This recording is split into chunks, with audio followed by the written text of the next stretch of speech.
Hello friends, आप Mukesh Goyal. I hope कि आप सारे बहुत अच्छे हैं।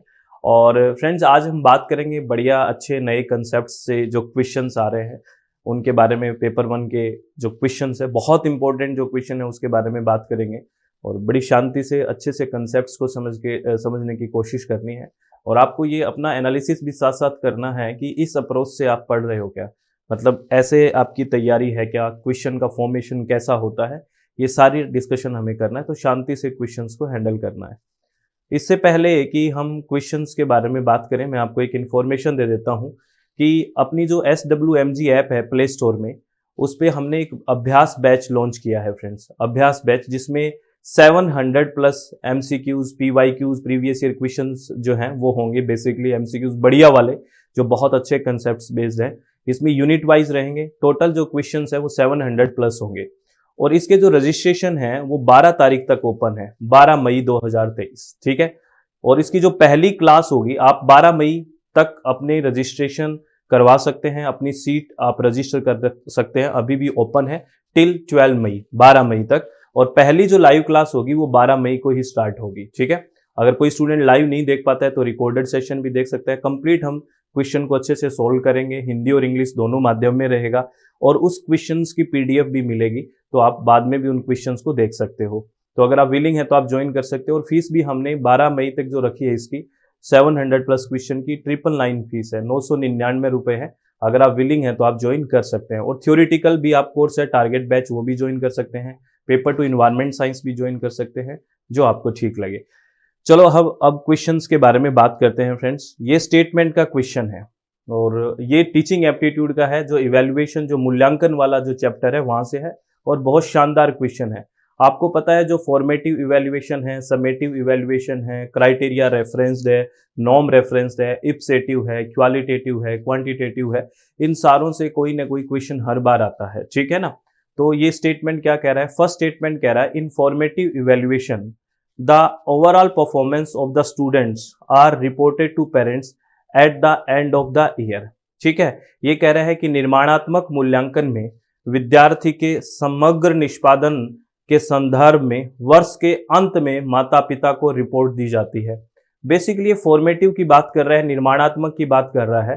और फॉर्मेटिव को आपको पता है एक कॉन्टिन्यूस इवैल्यूएशन है, ये लगातार इवैल्यूएशन मूल्यांकन चलने वाली चीज है। जैसे क्लास में क्वेश्चन पूछ लिया, ये कोई अंत में थोड़ी दिया जाता है, ये तो ड्यूरिंग द स्टडी चलने वाली चीज है।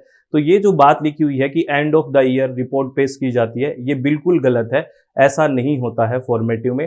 फॉर्मेटिव में यानी निर्माणात्मक में कॉन्टिन्यूस इवैल्यूएशन चलता है। जैसे मैं आपको पढ़ाते पढ़ाते क्लास में क्वेश्चन पूछता हूँ, क्विज सेशन होते हैं जो कंटिन्यूस बेसिस पे चलता है, वो होता है निर्माणात्मक। एंड ऑफ द ईयर नहीं होता। तो इसको काटो, ये फर्स्ट स्टेटमेंट है वो बिल्कुल गलत है। सेकेंड स्टेटमेंट के बारे में बात करते हैं। In summative evaluation the teacher clarifies the doubt of the students in the class itself. ये कह रहे हैं संकलनात्मक यानी कि समेटिव मूल्यांकन में शिक्षक कक्षा में ही छात्रों के संदेह का निवारण करता है। ये बेसिकली जो बात की गई है ये फॉर्मेटिव की बात है। ये यानी कि दोनों बातें अपोजिट लिखी हुई है। ऊपर वाली बात समेटिव में आती है, यानी कि एंड ऑफ द सेशन या and of the year summative में इवैल्यूएशन होता है और क्लास में डाउट वाला फॉर्मेटिव में होता है, क्योंकि वो कंटिन्यूस हो गया। तो सेकंड स्टेटमेंट भी क्या हो गया? गलत हो गया, क्योंकि समेटिव एंड ऑफ द होता है, काम समेटने के बाद, यूं समझ लो, ठीक है। यानी कि एंड ऑफ द स्टडी होता है। तो अपोजिट लिखी हुई है दोनों बात, इसलिए दोनों स्टेटमेंट क्या हो गए? गलत हो गए, ठीक है ना। ये गलत हो गए दोनों स्टेटमेंट। तो स्टेटमेंट फर्स्ट भी गलत है और स्टेटमेंट सेकंड भी फॉल्स है। इस तरह का ऑप्शन हमारे पास सेकंड है। Both statement first and second are false. तो इसको हम टिक कर सकते हैं। समझ में आ गई बात? बड़ा अच्छा क्वेश्चन है। शांति से ऐसे कंसेप्ट्स को समझना है आपको। अगर आपको बेसिक चीजें समझ में आ जाती है तभी बात बनेगी, रटने से बात नहीं बनेगी। अब एक क्वेश्चन है स्वयं के बारे में। स्वयं आपको पता है एक मूक है, मैसिव ओपन ऑनलाइन कोर्स है। स्वयं है, स्वयं प्रभा है, बहुत सारी जो इनिशिएटिव्स हैं इनके बारे में बात है। और स्वयं से भी हर बार कोई ना कोई क्वेश्चन पूछा जाता है। चलो ये क्या क्वेश्चन है, इनके स्टेटमेंट्स को पढ़ते हैं। आप शांति से वीडियो पॉज करके पहले सॉल्यूशन देखने से पहले देखा करो कि आपको इसका आंसर आता है कि नहीं। ऐसे ही एनालिसिस होगा।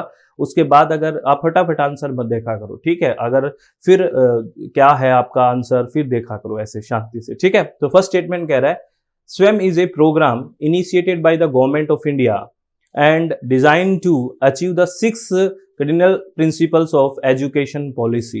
ये कह रहा है कि स्वयं भारत सरकार द्वारा प्रवर्तित एक कार्यक्रम है। यह शैक्षिक नीति के 6 आधारभूत सिद्धांतों को प्राप्त करने के लिए अभिकल्पित है। नहीं, इसमें 6 प्रिंसिपल नहीं है, क्रेडेंशियल प्रिंसिपल 6 नहीं है, 3 है। कितने हैं? 3 है। तो ये स्टेटमेंट गलत हो गया। 3 प्रिंसिपल कौन से हैं? आपको मैंने कई बार ये पढ़ाते टाइम बताया है, अभी भी बताऊंगा, आप याद करो। लेकिन ये 3 है, 6 नहीं है। अभी एक बार याद करो, आपको याद आएगा। अभी बताऊंगा कौन कौन से हैं, लेकिन ये स्टेटमेंट क्या है? फर्स्ट गलत हो गया। सेकंड क्या है? Swayam has been developed cooperatively by ministry of human resource development, और आपको पता है अब इसको मिनिस्ट्री ऑफ एजुकेशन कर दिया है, and all India council for technical education with the help of Infosys. ये कह रहा है स्वयं को इन्फोसिस की सहायता से मानव संसाधन विकास मंत्रालय या अब शिक्षा मंत्रालय और अखिल भारतीय तकनीकी शिक्षा परिषद द्वारा सहयोग पूर्वक विकसित किया गया है। यानी कि ये कहना चाह रहा है कि जो स्वयं का इनिशिएटिव किया गया है, स्वयं को जो डेवलप किया गया है, एक तो इसमें शामिल है MHRD यानी कि मिनिस्ट्री ऑफ एजुकेशन, और एक है AICT और एक है इन्फोसिस। ये कह रहा है, ये स्टेटमेंट भी गलत है। ये दोनों स्टेटमेंट गलत है। अब हम देखेंगे कि किसने डेवलप किया है, ये भी गलत है। यानी कि इसके दोनों के दोनों स्टेटमेंट है वो गलत है। Both statement first and second are false. तो इस बात को ध्यान रखें। अब हम देखते हैं, क्या आपको याद आया 3 कौन कौन से हैं? सेकंड वाला भी आपको कुछ पता है? चलो अब सॉल्यूशन दिखाता हूं, 3 कौन कौन से हैं। अब याद आ जाएगा देखते ही आपको।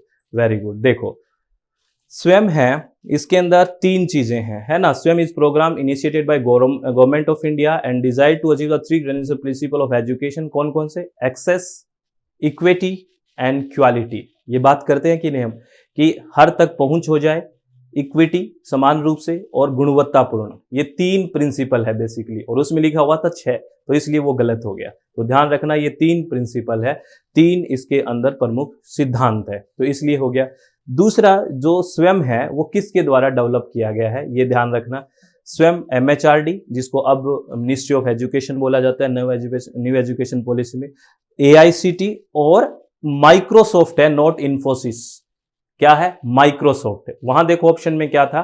MHRD, AICT और इन्फोसिस दिया हुआ है। देखो देखो कितनी मतलब एकदम बारीकी से क्वेश्चन को बनाया गया है।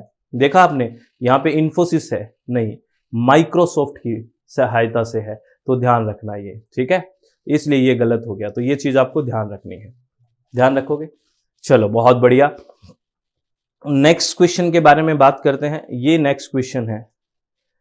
अब हम जो अभ्यास बैच में 700 प्लस क्वेश्चंस करेंगे फ्रेंड्स, यूनिट वाइज, इसी तरह हर एक अच्छे क्वेश्चंस को बढ़िया से डिफाइन, और कोशिश करेंगे कि इसको बहुत अच्छे से कंसेप्ट को समझे। क्योंकि बहुत सारे स्टूडेंट्स ये कहते रहते हैं कि सर थ्योरीज हमारे को समझ आ जाती है, लेकिन वहाँ पे हम क्वेश्चन हैंडल नहीं कर पाते। तो इसीलिए ये बैच बेसिकली लाया गया है कि वो सिलेक्शन में जो एक प्रॉब्लम आ रही थी, उसको अभ्यास बैच से हम कोशिश करेंगे खत्म करने की, ठीक है। ये स्टेटमेंट का क्वेश्चन है, good teaching is formal in nature. ये कह रहा है कि उत्तम शिक्षण प्राकृतिक औपचारिक होता है। There is no difference between teaching and training. ये कह रहा है कि शिक्षण और प्रशिक्षण के बीच कोई भेद ही नहीं होता। तो मेरे को एक बात बताओ, टीचिंग है वो फॉर्मल भी होती है, इनफॉर्मल भी होती है। तो ऐसा तो आप नहीं कह सकते कि गुड टीचिंग सिर्फ फॉर्मल में ही होती है। तो ये गलत हो गया भाई, ये गलत है। और सेकंड कह रहा है कि टीचिंग और ट्रेनिंग में, यानी कि शिक्षण और प्रशिक्षण में कोई भेद नहीं होता। ये भी बिल्कुल गलत बात है, क्योंकि हम बात करते हैं टीचिंग में कॉग्निटिव, अफेक्टिव और साइकोमोटर, संज्ञानात्मक, भावात्मक, क्रियात्मक सब विकास होता है। जबकि ट्रेनिंग में एक तरह से स्किल डेवलपमेंट की बात होती है, एक कौशल विकास की बात होती है। तो इसमें भी दोनों स्टेटमेंट है वो गलत हो गए। Both statement first and second are incorrect. दोनों के दोनों स्टेटमेंट गलत है। और आपको यही पता है कि शिक्षण है वो इनफॉर्मल भी मिलता है, नॉन फॉर्मल भी मिलता है। जरूरी थोड़ी है कि फॉर्मल में ही बेस्ट होता है, गुड होता है, ऐसा थोड़ी है। तो ये भी गलत हो गया, ठीक है। नेक्स्ट क्वेश्चन क्या कह रहा है? ये रिसर्च एप्टीट्यूड से क्वेश्चन है, इथिनोग्राफिक रिसर्च से। ये कह रहा है ethnographic research, the researcher involve himself in over a period of time. मानव जातीय अनुसंधान में अनुसंधानकर्ता अपने आप को निम्नलिखित में से किस में एक समयावधि के लिए शामिल करता है।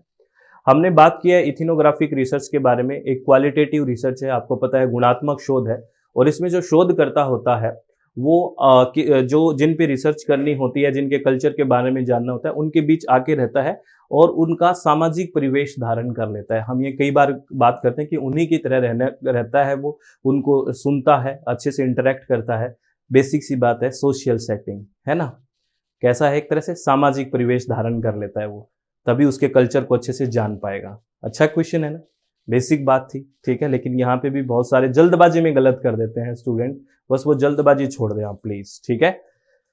ये कम्युनिकेशन से है क्वेश्चन। ये क्या कह रहा है? The arrival of interactive communication technologies has been described as, अन्योन्य क्रियात्मक संप्रेषण प्रौद्योगिकी के आगमन को निम्नलिखित में से वर्णित किया गया है।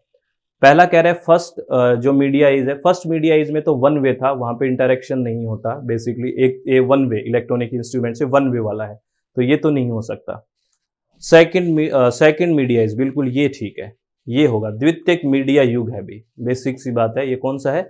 द्वितीयक मीडिया युग है, ये सेकंड मीडिया एज है जिसमें इंटरएक्टिव कम्युनिकेशन की बात होती है, तो इसका आंसर ये जाएगा।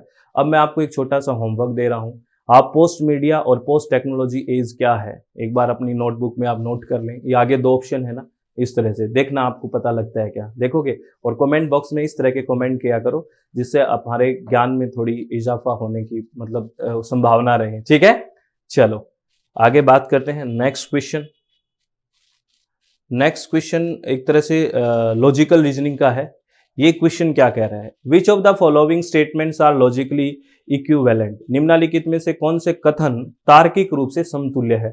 इसमें 4 कथन दिए गए हैं और आपको पूछा है कि इनमें कौन से समान है, एक तरह से एक ही बात कह रहे हैं, समतुल्य है। पहला कह रहा है कि all aeroplanes are polluting vehicle, सभी विमान प्रदूषक वाहन होते हैं। तो मैं मान लेता हूं ये सारे के सारे जो विमान है ना, ये सारे के सारे विमान है, ये क्या है? प्रदूषक है। सारों को कवर कर लिया हमने। All vehicles are polluting vehicles, ठीक है। अब कह रहा है no polluting vehicles are aeroplane, कोई भी प्रदूषक वाहन विमान नहीं होते, कोई भी प्रदूषक वाहन। क्या ऐसी बात है क्या? क्योंकि प्रदूषक वाहन तो विमान होते हैं, ये सीधी सी बात ये कह रहा है। तो पहला के साथ ये तो मैच नहीं कर रहा, बी तो मैच नहीं कर रहा। अब आगे देखते हैं। All non polluting vehicles are non aeroplanes, बिल्कुल सभी गैर प्रदूषक वाहन गैर विमान है। तो यहां पे दोनों के साथ नो लगा दिया, या दोनों के साथ ऊपर वाले में ए में नो नहीं है, यानी कि all aeroplanes are polluting vehicles, या फिर इसने दोनों के साथ नो जोड़ दिया तो बात तो सेम होगी। भाई पहले तो कह रहा है ये कि सभी विमान प्रदूषक वाहन होते हैं, ठीक है। दूसरा कह रहा है सभी गैर प्रदूषक वाहन गैर विमान होते हैं, दोनों के साथ नो जुड़ गया तो एक ही बात होगी। एक ही बात है और सी की एक बात है, ये समतुल्य हो गए। और कौन सा है? डी को देखते हैं। No aeroplanes are non polluting vehicles, कोई भी विमान गैर प्रदूषक वाहन नहीं होता, बिल्कुल नहीं होता, क्योंकि सारे के सारे विमान प्रदूषक है। तो ये भी सही बात कह रहा है कि कोई भी विमान गैर प्रदूषक वाहन नहीं होता, प्रदूषक वाहन होता है।